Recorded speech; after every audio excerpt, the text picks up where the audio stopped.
Welcome to the Hour of Empowerment. Today we are in season 4, the final season, and we have a wonderful interviewee.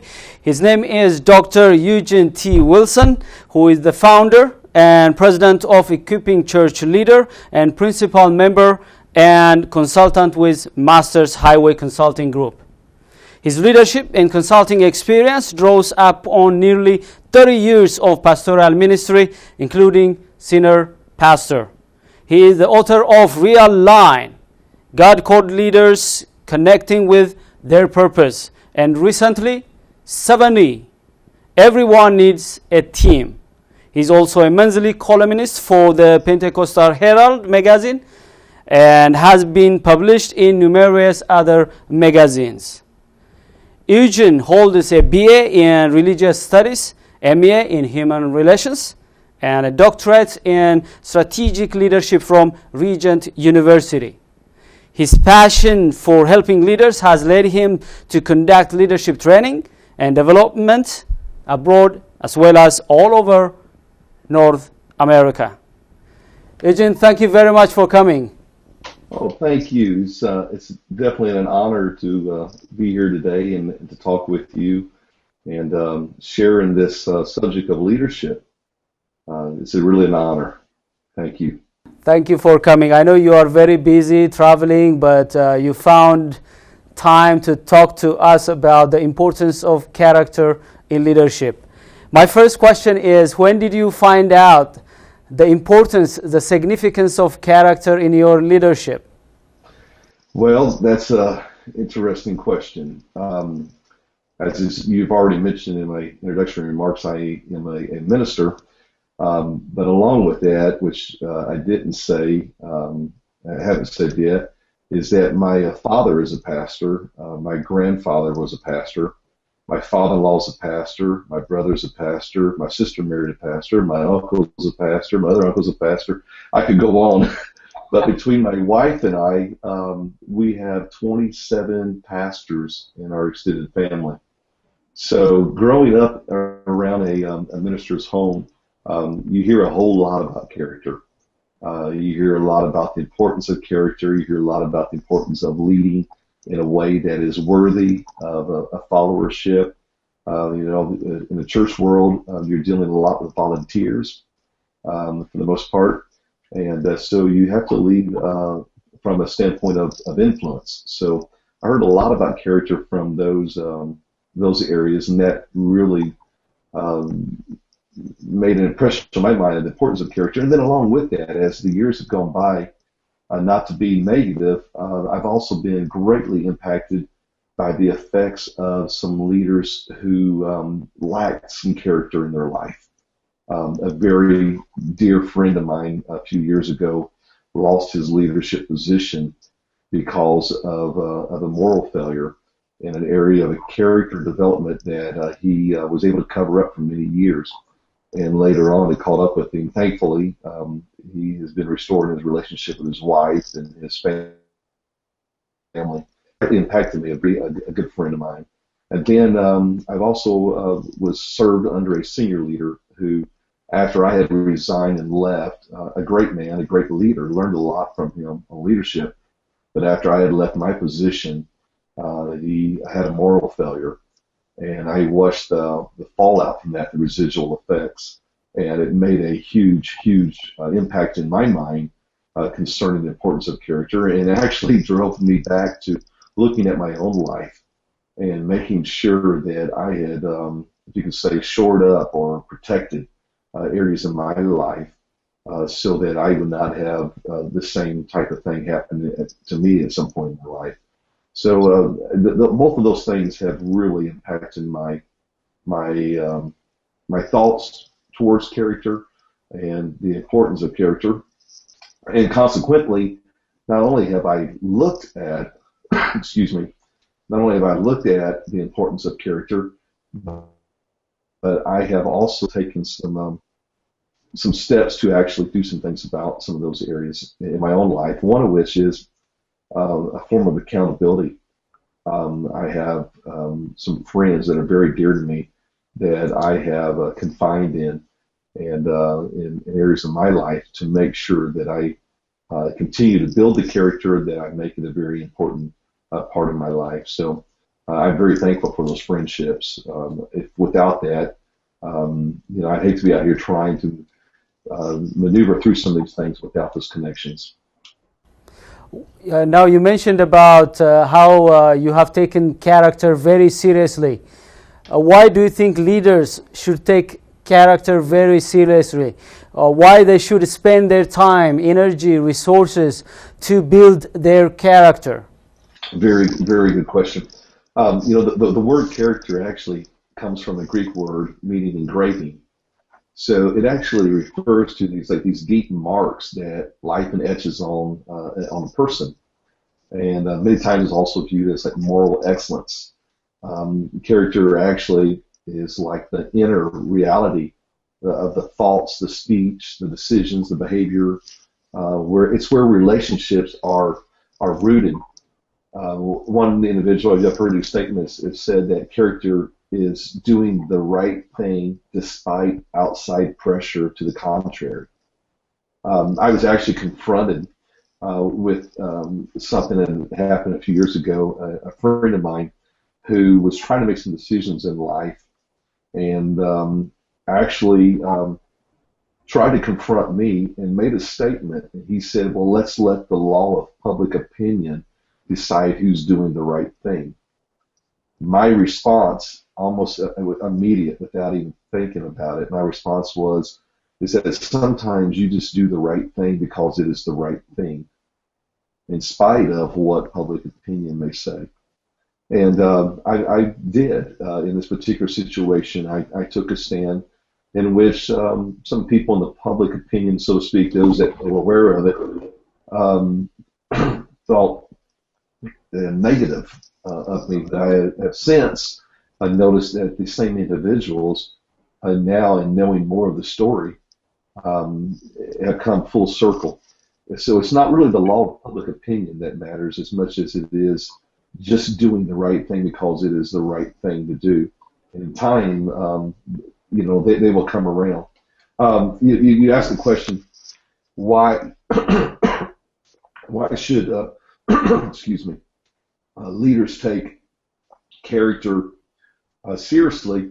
And I know that a lot of people here have heard this statement, and no doubt you've made this statement too, is that leadership involves a lot of just influence. Some people think that leadership is about a position or a title, and if I can get a position or title, then I'm a leader. And the truth of the matter is that leadership is really just influence. And I love the definition that says that leadership is influencing others towards a common goal. And when you really look at it, you can take a position or a title, and you can try to make people do something. And they might conform to a certain extent, but to really, truly change lives and really make a substantial movement forward and to really engage people completely in all of their talents and their abilities and their dreams and everything that they are, to really engage people, you cannot do that by a command and control. You cannot do that from using a title or a position and trying to make it happen, forcing it. But you actually, if you really truly want to engage people fully, you do that through influence and influencing towards a common goal. So then you talk about influence. Well, how is influence built? Well, a title might help with influence. A position might help with influence. A degree might help with influence. But ultimately, a title or position or degree is not what really builds influence. What really builds influence is that when a person who is saying certain things actually does what they're saying, or when a person actually lives out what they are projecting to other people. So that's why we should take character very seriously. Another aspect of leadership that I think is very powerful that a lot of people don't take a lot of time to think about, is that a leader is not a leader just in the role that he or she fulfills, A leader actually is a very complex, spiritual, emotional, intellectual, relational, creative, multidimensional human being. So a leader as an individual actually is influenced by all these different roles they fulfill. If they fulfill a role as a husband or a wife, fulfill a role as a parent, fulfill a role as a son, as a brother, sister, fulfill a role in perhaps a job or an organization or in the community. A leader is a combination of all those things.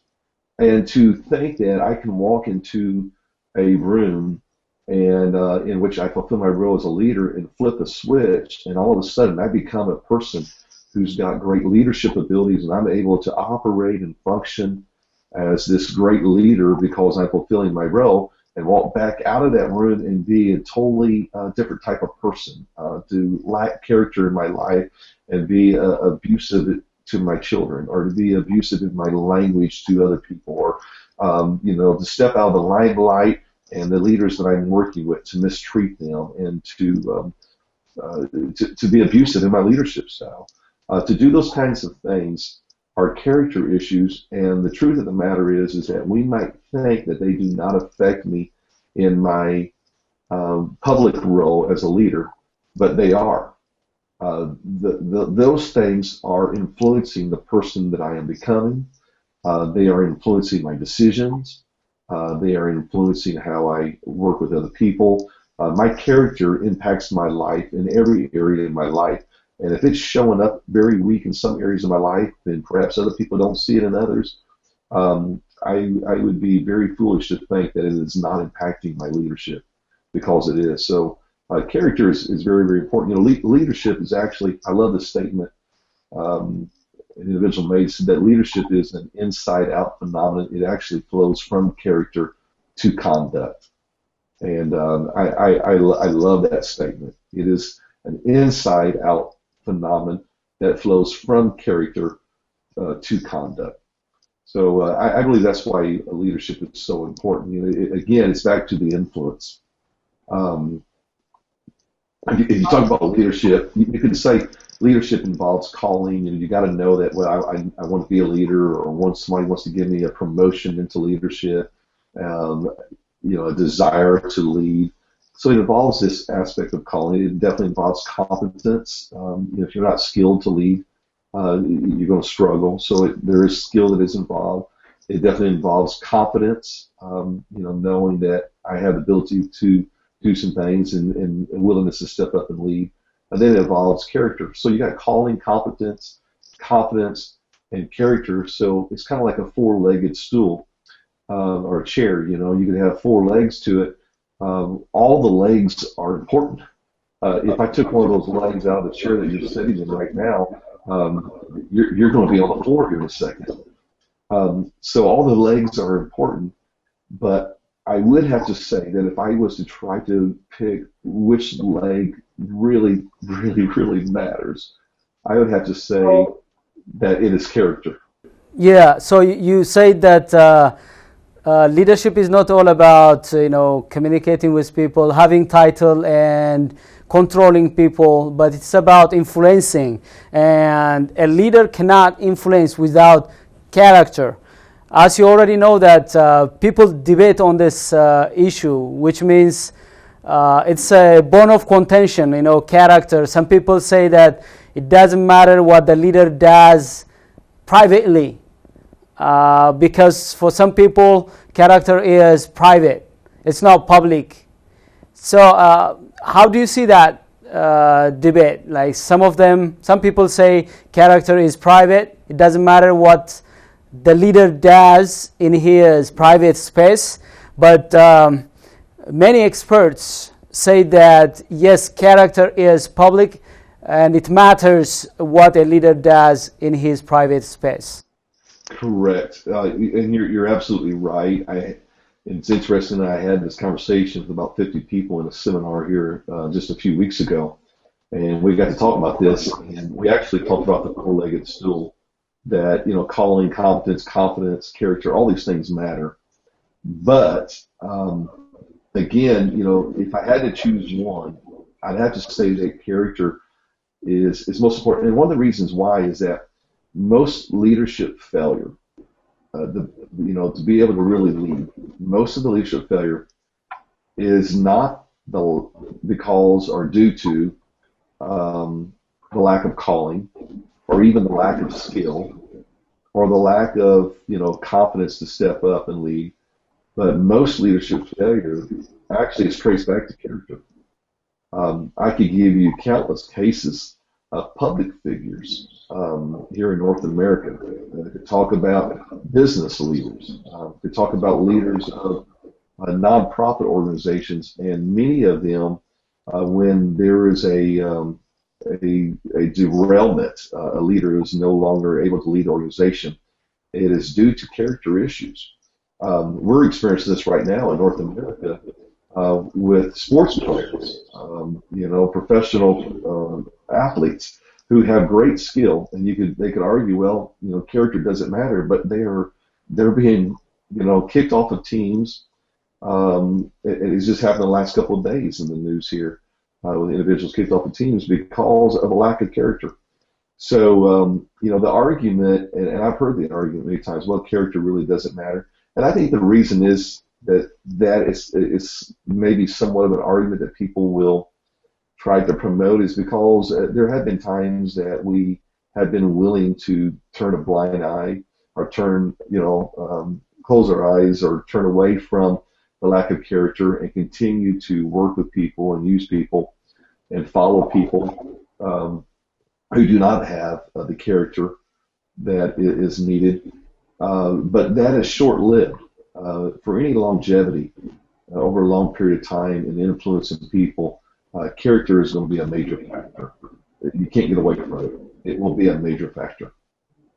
Let's talk a little bit about where character is very important. You mentioned character, leadership is influence, and compared to corporations, influence is very important for community organizations, volunteer organizations, religious organizations. But in corporations, a leader may have a title and may use that title to influence and dictate people's behavior and force people to work hard without having character. So is it true that character is only important for example, for religious leaders in churches, temples, mosques, and so on, or character is very important everywhere? It is very important everywhere, and you make a great point there. Just in the last several days, I had a conversation with a friend of mine who is a leader in a major company of 120,000 plus employees. And he was sharing with me a situation in which an individual is leading a group of great and highly qualified individuals in their field. And this individual, because of their leadership, of a command and control, not wanting to work with other people, some emotional issues that are going on there, and I would argue much of this perhaps stemming from a character, traits, a lack of character. And because of that, the individuals on this team that are highly qualified at what they do, they are shutting down. When I say shutting down, what I mean by that is that there are individuals wanting to get off the team and move to other areas in the company.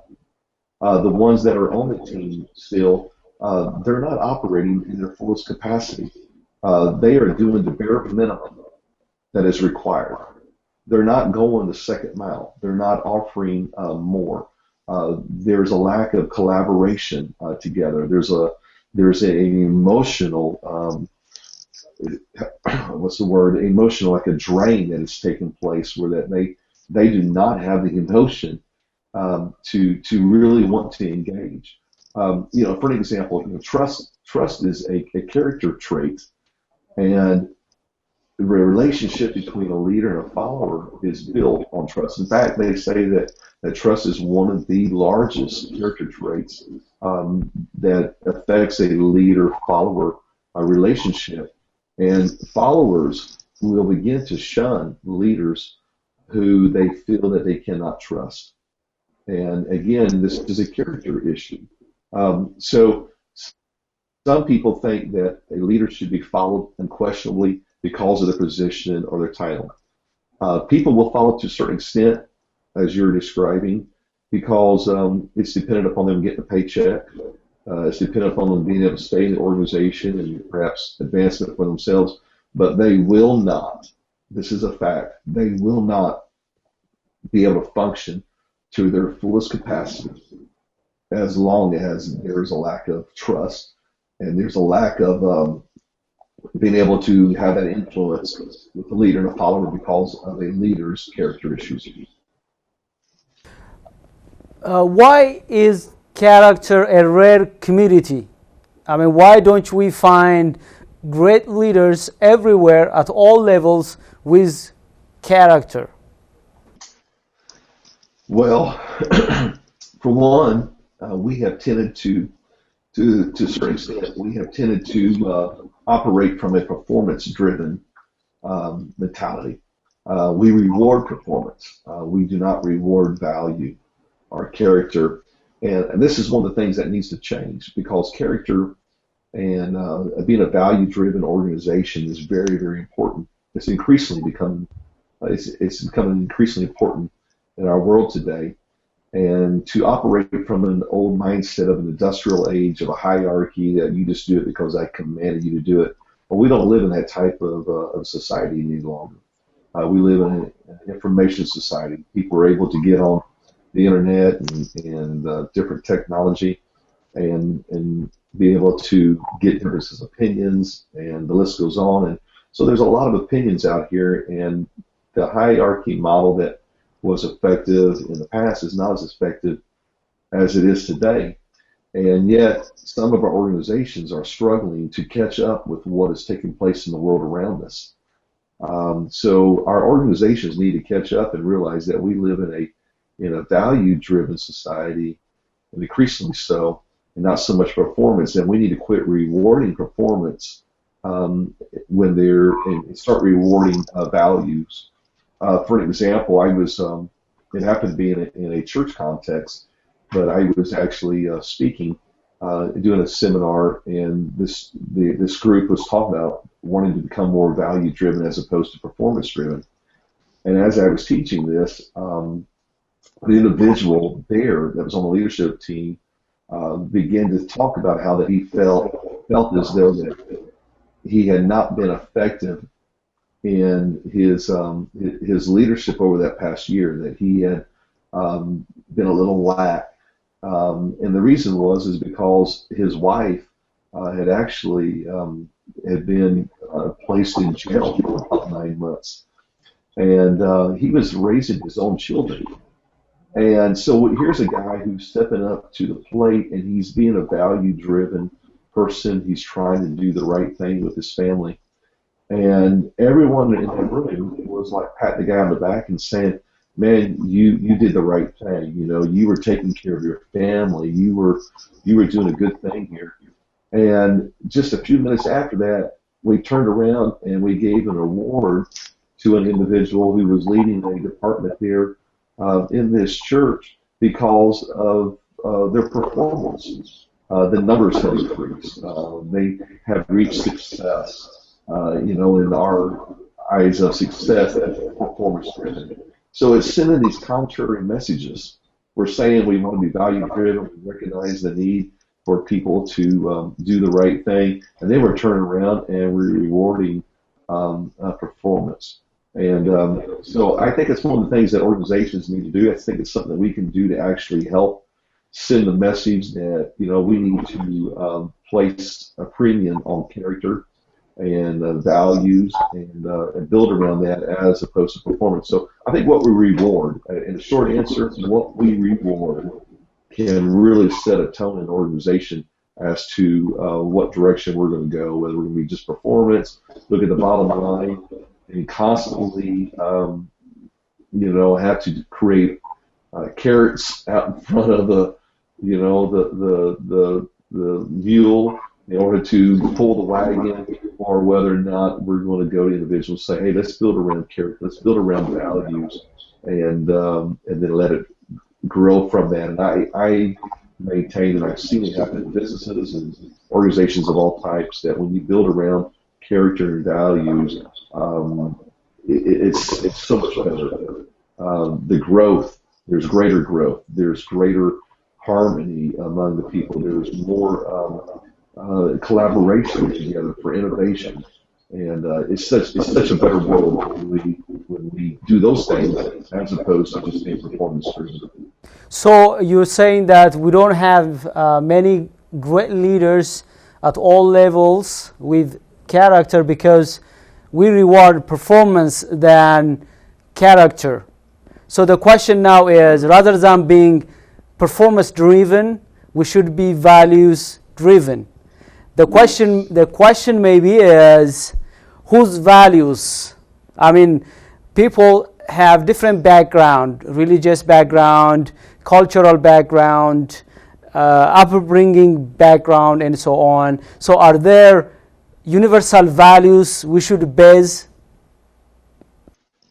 Excellent question.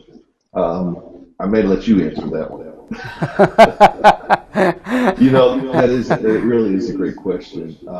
In America, we place in North America especially, we place a premium on honesty. Don't tell a lie. That's big character issue for us. You go to other cultures, of course, we are the most individualistic culture of any culture in the world. But you go to other cultures that are collective cultures, which 2/3 of our world is collective culture. Going to collective culture, losing your temper would be considered very, very bad. Letting somebody down would be considered very bad. So there are differences in cultures, and I don't have all the answers there. I've been doing a lot of reading, research on those lines, writing, constantly growing there. I do think one of the issues is it comes back to orbiting around a common purpose as opposed to orbiting around a leader. I am really intrigued with this concept that it's not about getting people to orbit around me and revolve around me. It's about getting all of us together and saying this is our common purpose and we're going to orbit around it. So in light of that, I think that one of the things when you talk about values, that there has to be some central or some core values that are aligned with the purpose. It has been said, and I've seen this happen repeatedly, that the strength of a vision is actually found in the clarity of values. If you have a vision to go out and do something as an organization or a group, and your values do not support that vision, then you're not going to accomplish that vision. It's just not going to happen. So I think that as a group, you've got to come together in agreement that these are this is our common purpose, and these are some core values that we believe that are important in order to reach this particular vision or accomplish this purpose. Therefore, we are going to align with these values, which I believe many times are character issues. Not always, but in many ways there are a lot of character issues with that. And therein lies where you got difference of cultures and individuals that are coming together. I think it goes back to their purpose. You got to align with that purpose. And in order to align with that purpose, you got to have the values that fit that. So therefore, if I'm going to be a part of that team and want to reach that common purpose, then I need to make sure that I live out these values. If I can't do that, then I need to get off the team.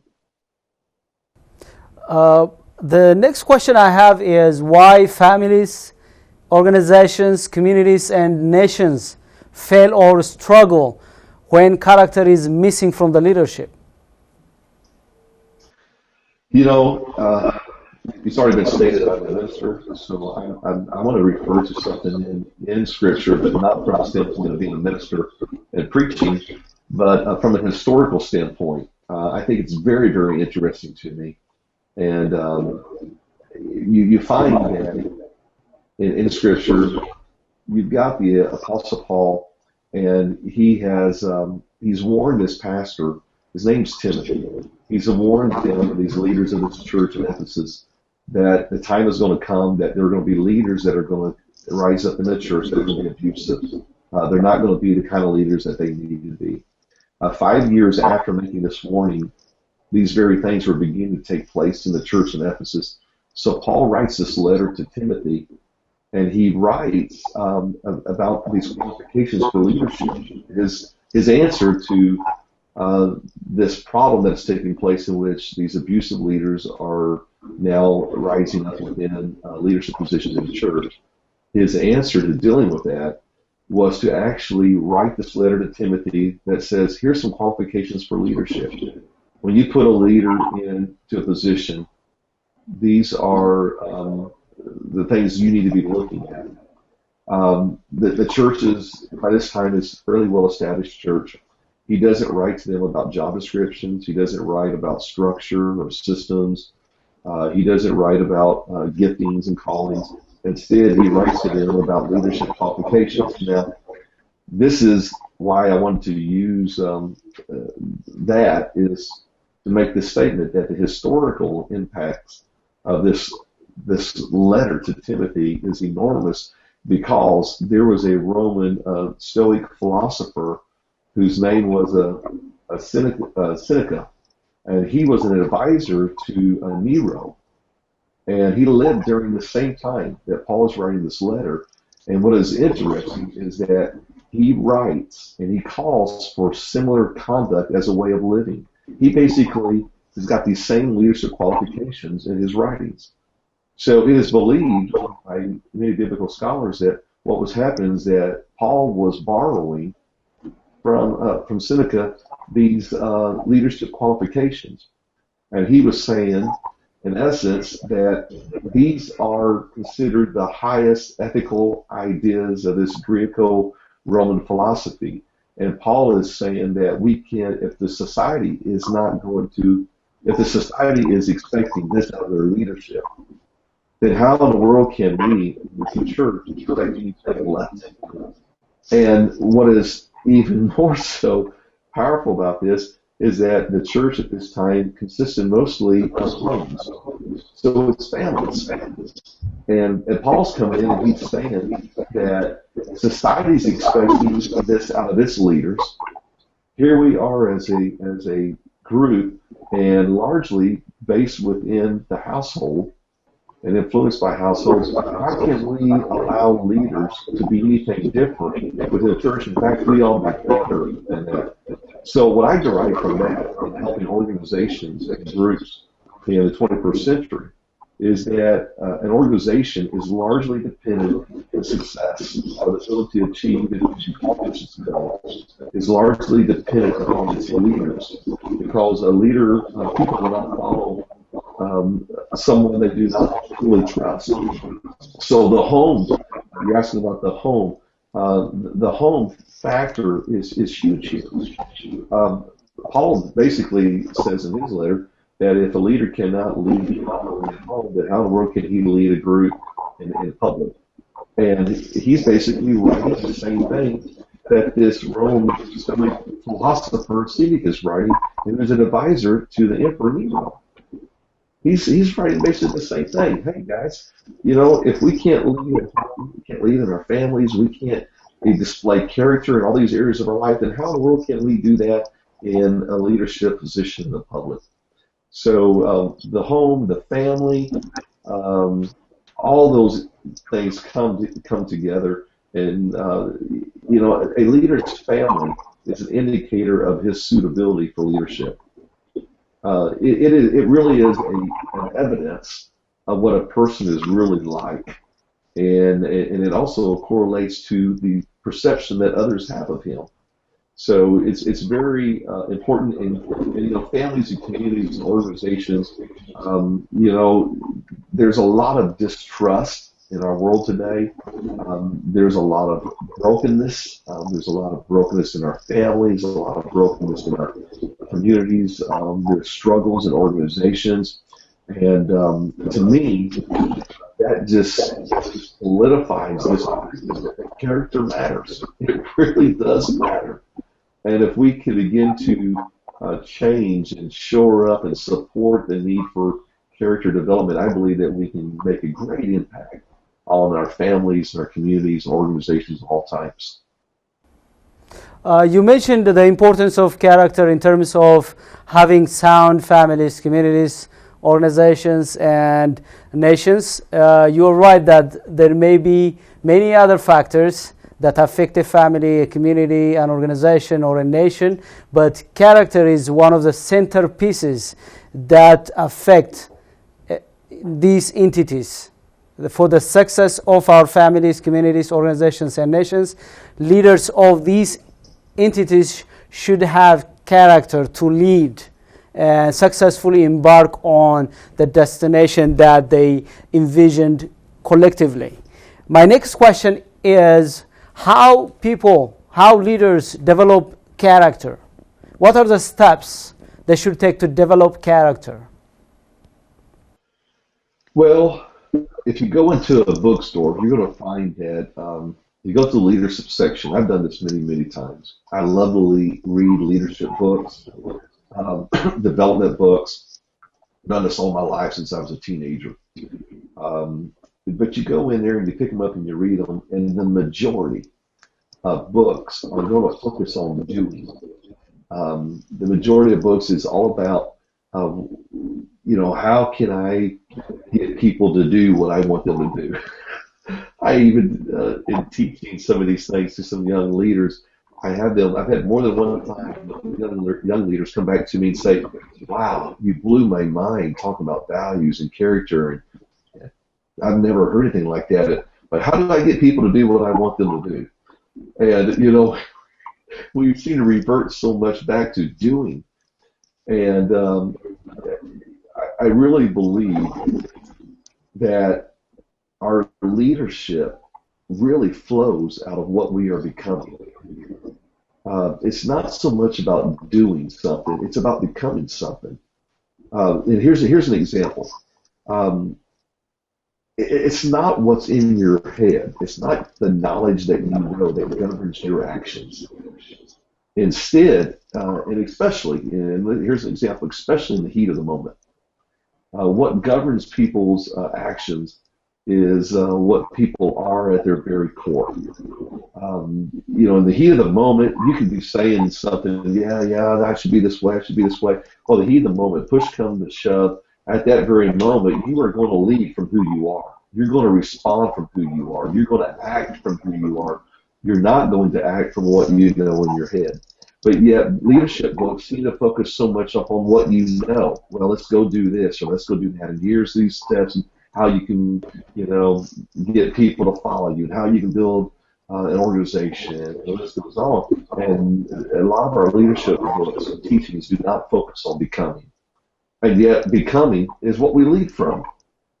And it makes very little sense to me. I think we need a whole lot more focus on what a person is becoming. So you asked the question, how can leaders develop character and do things the right way? What are steps that a leader can take? And I would encourage leaders of all types to focus on becoming. What kind of person am I becoming? What is my character like? What can I do to change? And when you see those mistakes, I'll give some examples personally that I have done. I'm not perfect. I wish that I was everything that you even thought that I was.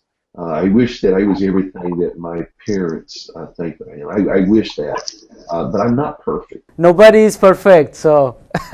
Yeah, exactly. What is perfect? So I'm not. But in this journey, I have a desire to do what is right. I want to be right.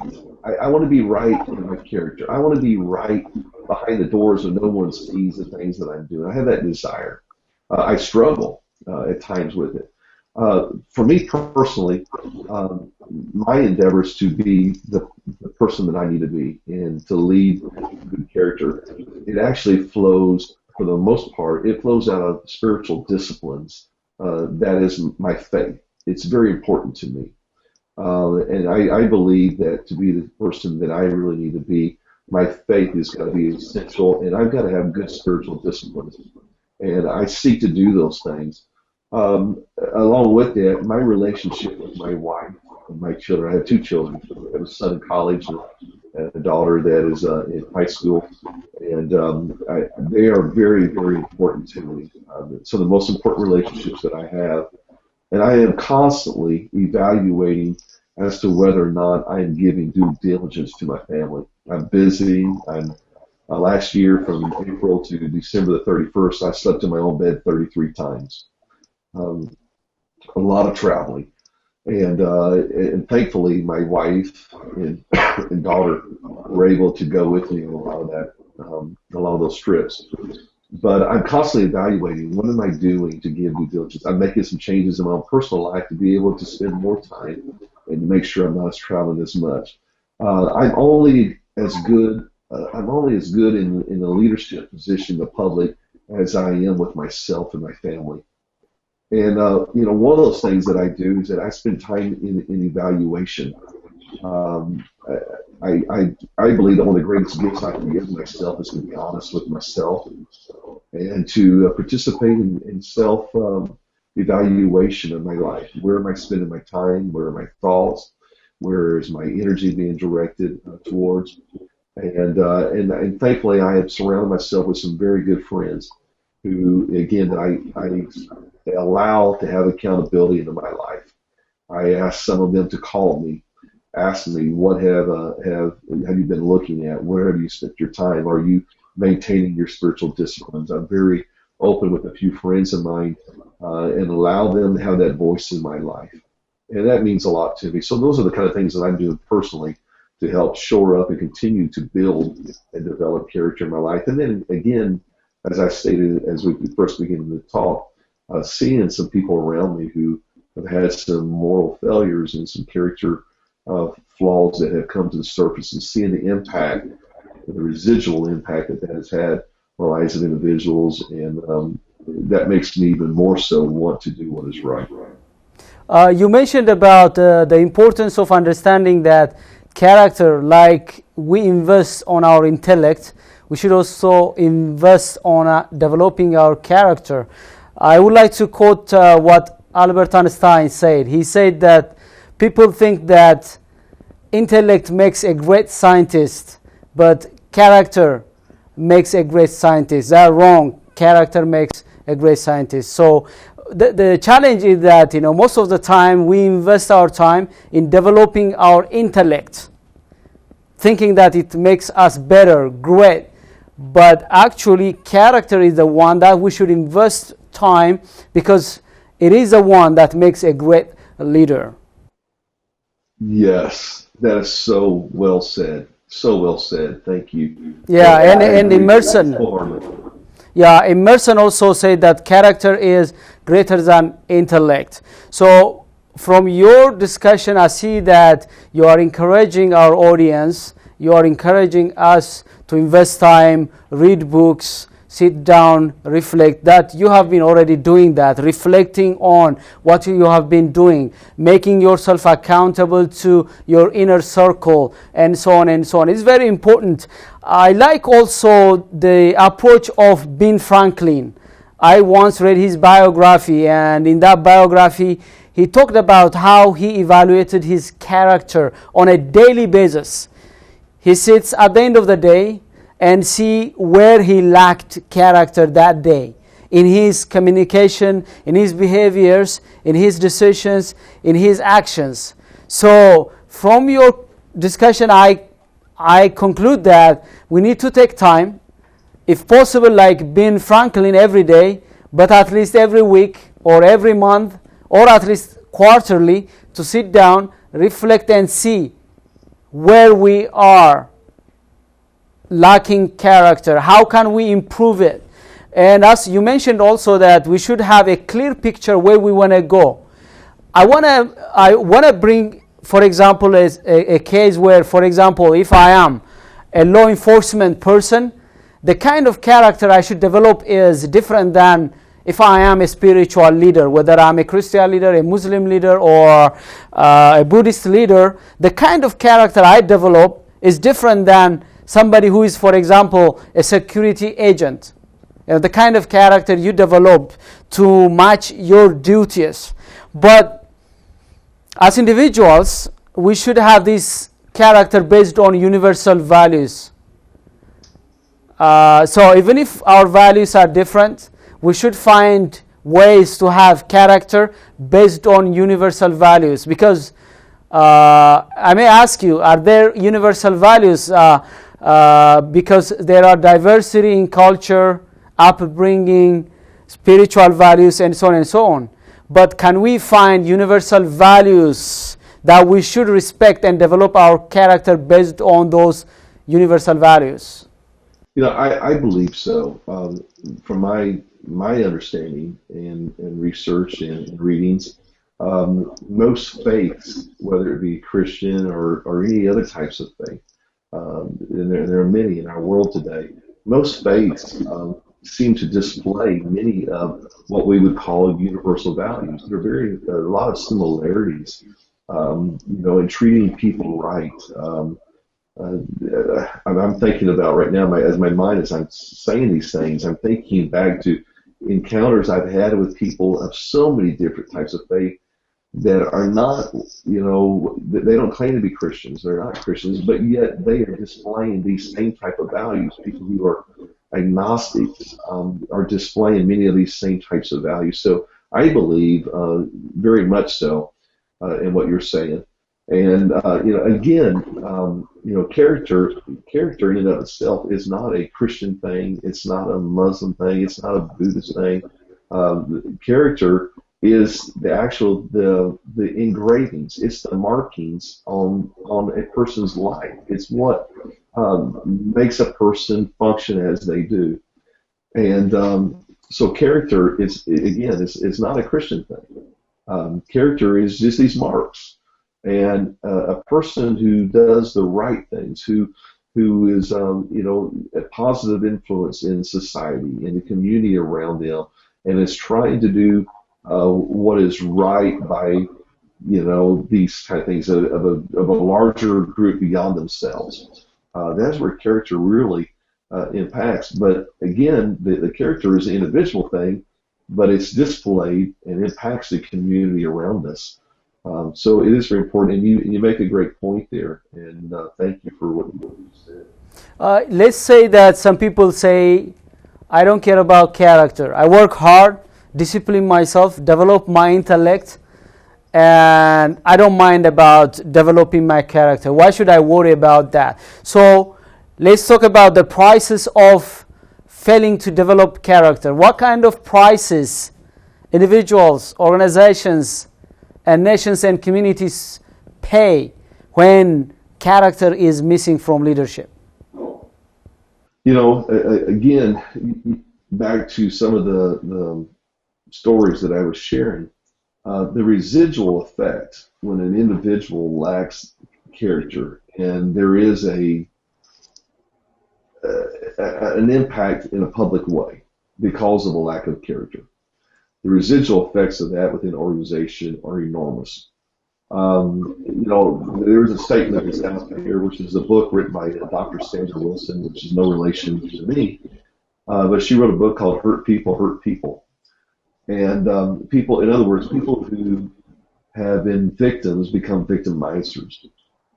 And we see this over and over again, when people are hurt, sometimes hurt by people who display poor character. And because of those hurts, many times people do not deal properly with those hurts, and they end up hurting people. They hurt organizations. The lack of trust hurts organizations. The lack of quality communication hurts organizations. The lack of innovation, collaboration, the innovation that flows from collaboration, the lack of that, it hurts organizations. And so when you got people who are not collaborating together, you got people who are not trusting, you got people who are not functioning in their fullest capacity, it hurts organizations. Many of the times, the reason that person is not functioning and collaborating, functioning fully, or collaborating as they should, has to deal with the lack of trust and lack of communication, and all of those goes back to an individual. Many times, would go back to an individual who lacks in character and leadership. When a leader says, all of you matter, every one of you in this company, you matter. Every one of you in this organization, you're important. You are important. Our success and achieving our goal hinges upon you. And then the leader goes out and lives in a lifestyle that is just so different than all of the followers. And, the followers are looking at it going like, well, I thought I really mattered. and they're looking at it, so it breeds distrust. Or if a leader says, well, just trust me on this, but he won't extend trust. He's constantly micromanaging employees and people within organizations. Then he's not really trusted. So then the people that are part of the team or the organization, they're following the leader, they're looking at it and going like, well, you don't trust me, so therefore, if you don't trust me, then there's probably a reason why you don't distrust me, and it's probably an issue that you have. So now, distrust actually breeds distrust. So the followers may do things. They'll do their job. They'll fulfill the minimum requirements, but they're not going to go a second mile and go above and beyond because they don't trust the leader. And the reason they don't trust the leader sometimes is because the leader's not trusting them. So, here we go back again to character issues. I could go on and on there. In my mind, as I'm saying these things, I'm seeing these examples over and over again that I've seen in organizations of all types. And, I can't say it enough. Character really, really matters. It matters. So, back to what you just said a moment ago. What do you say about the individual who says, well, my character really doesn't matter. I can go do my job. My character doesn't matter. That's a common thought. It's a common thought. And one of the reasons why is because people see that very thing in leadership. They see leaders above them or public figures who do that very thing, who say, you know what, I can lead. It doesn't affect what I'm doing if I got poor character.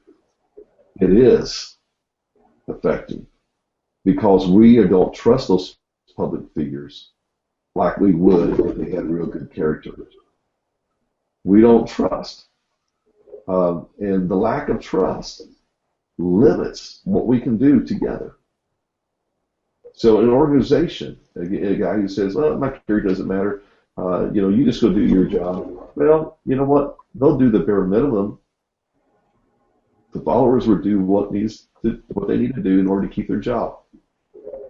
But they're not going to operate to the fullest capacity. They're not going to share all of their talents. They're not going to put all of their energy into a project. They're not going to go the second mile. They're not going to offer more as long as they are following a leader who is not displaying the right type of character. And many times, now let me add one other thing here.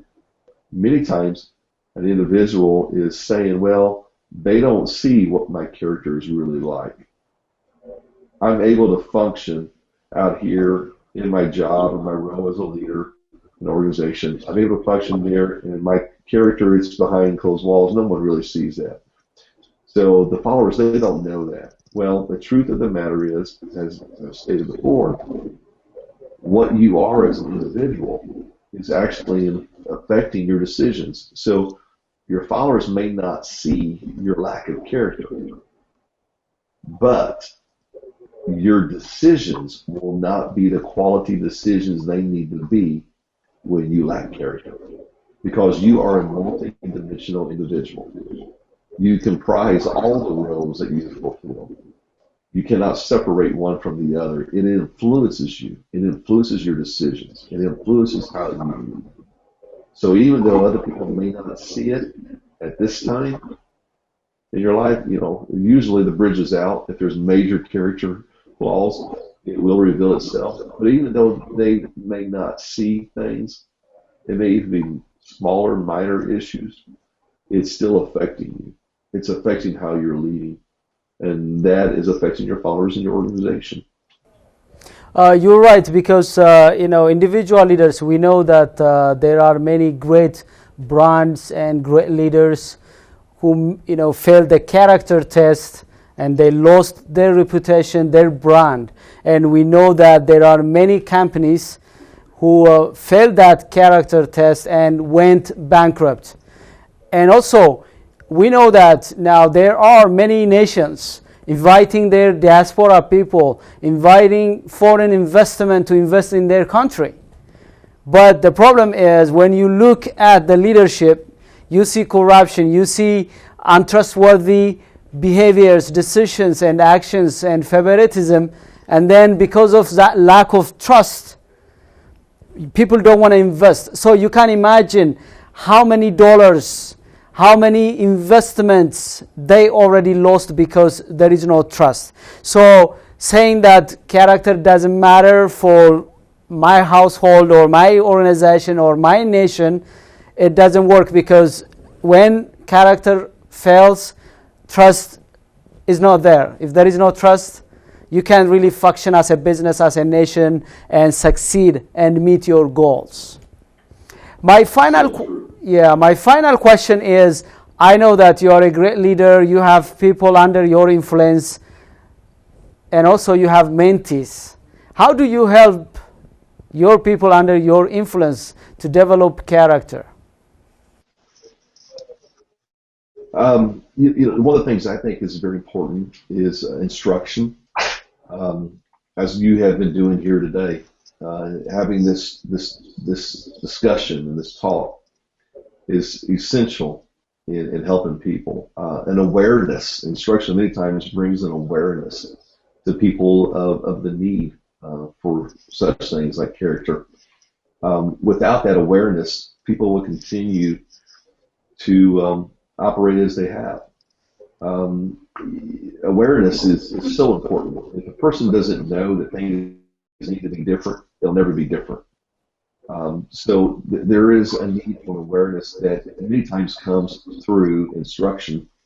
So I would say one of the first things is instruction. The second thing I think is demonstration.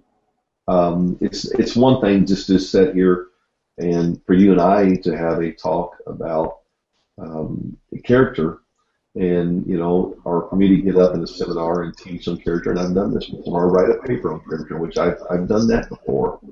It's one thing. Not. It makes it sound like I've done it one time. I've done it many times. Write things on character, teach on character, talk about character. But it's one thing to do that, and it's another thing to demonstrate that in my own life, and to demonstrate that over a period of a long time. So I think instruction is important. Demonstration is very important. And I think another thing that's very important is restoration.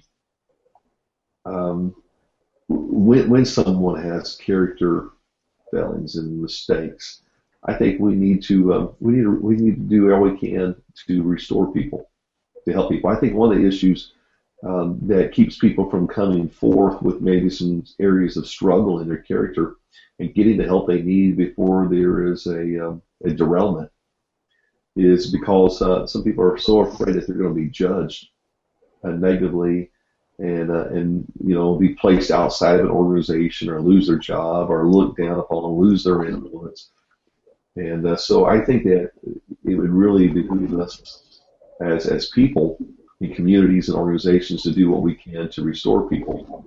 And when you find that, again, talking with a friend here just recently, who's a leader in a major company, thousands and thousands of employees, talked to me about somewhat of a restoration process they have within their company, not a religious company, but just a company, how they try to restore and help build up people who have struggles at home, and their families, and meeting with those leaders and saying, you know what, we want to get you help. People who have struggles emotionally, and be able to step up and say, we want to get you help. So I think that it speaks highly of an organization and a group. So, you know, if all this is about is just accomplishing something as far as doing, then we are greatly going to limit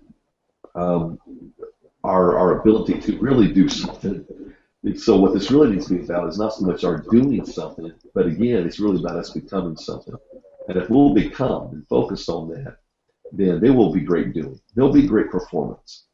But it comes from the value-driven or the character. So as a leader, it's important for me to instruct, it's important for me to demonstrate, and then it's also important for me to restore and help people around me who have made mistakes, help them get back up and continue going forward and developing of this character. It's an ongoing journey. It's not just something you go out and do 1, 2, 3 and you're done and that's it for life. You know, this is a daily thing that will be an ongoing journey for the rest of our lives. And what a great journey. I mean, what could be better than actually becoming the kind of person we really want to become and that we should be becoming. So a great journey. I'm glad to be on it. I'm glad to be on it with you. I'm thrilled with what you're doing here, and what a great thing to be doing to impact the lives of others and talk about issues as we're talking about today. It can really change our world. Thank you. Yeah, thank you. I really want to emphasize what you said about character. Character is not a one night party. You know, it's a process. And I like the quotation of Illinois Roosevelt. She said that character is a lifetime process. It begins in our childhood and it ends until we die. So character is a process, and we have to take time and develop it until it becomes perfect. And when people fail the character test, they should be restored, help it back again to improve it, fine-tune it, and so on and so forth. Yes. I really enjoyed our discussion, and I appreciate for you to come here, share your stories, insights, and help us understand about the importance of character in leadership. So on behalf of ISAT and our viewers, thank you very much for coming. Thank you. It has been a great honor, and I'm just absolutely thrilled to be able to talk with you today about this. Thank you very much. Thank you, sir. I hope you enjoyed our discussion and learned something today. Today is the last season, and this discussion concludes our discussion on character in leadership. Next week, we're going to talk about the brand new English program. Until I see you next week, have a wonderful time. Thank you very much for watching.